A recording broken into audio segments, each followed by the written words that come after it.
Section 20, An-Naml, verse 60 to Al-Ankabut, verse 44. Surah An-Naml continues by speaking of many signs in creation showing the Creator and challenges the unbelievers with the repeated question, are there gods along with Allah?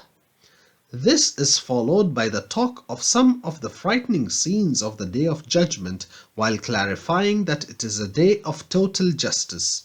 The next surah is Surah Al-Qasas, which is the third in the series of Tasin surahs that are all about prophets.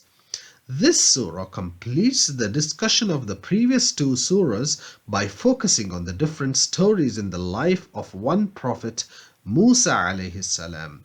The surah revolves around the theme of truth and falsehood and the theme of submission and rebellion.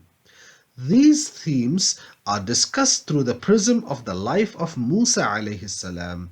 We are told of his life story from birth up to his selection as a prophet.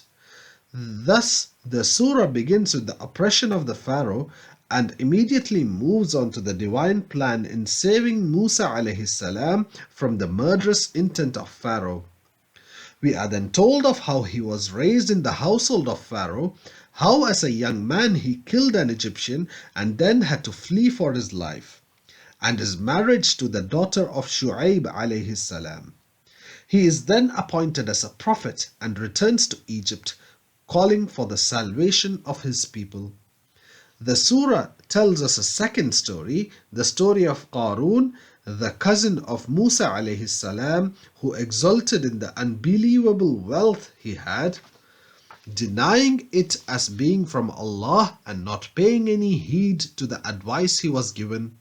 Some wished for his wealth, but others warned them.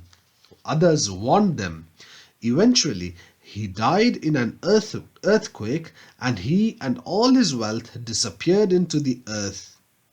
The surah ends by giving guidance on attaining the ways of truth.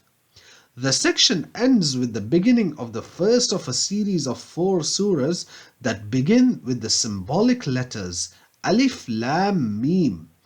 Suratul Ankabut. This is also the final surah that was revealed to the Prophet ﷺ in Mecca. The surah deals with the issues of faith and the normal pattern of tests that all believers must face. It also introduces a new front of opposition to the believers, namely the hypocrites, who they had no experience of in Mecca but would shortly face in Medina. The surah begins with the blunt question posed to all believers: do people believe that they will be left alone on saying we believe without being tested? Then comes a description of hypocrites, a people who when faced with difficulty change completely.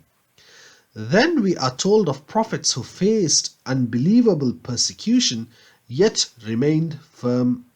Thus we are told that Nuh alayhi salam remained calling his people for 950 years, and we are told of the struggles of Ibrahim, Lut and Shu'aib alayhimus salam.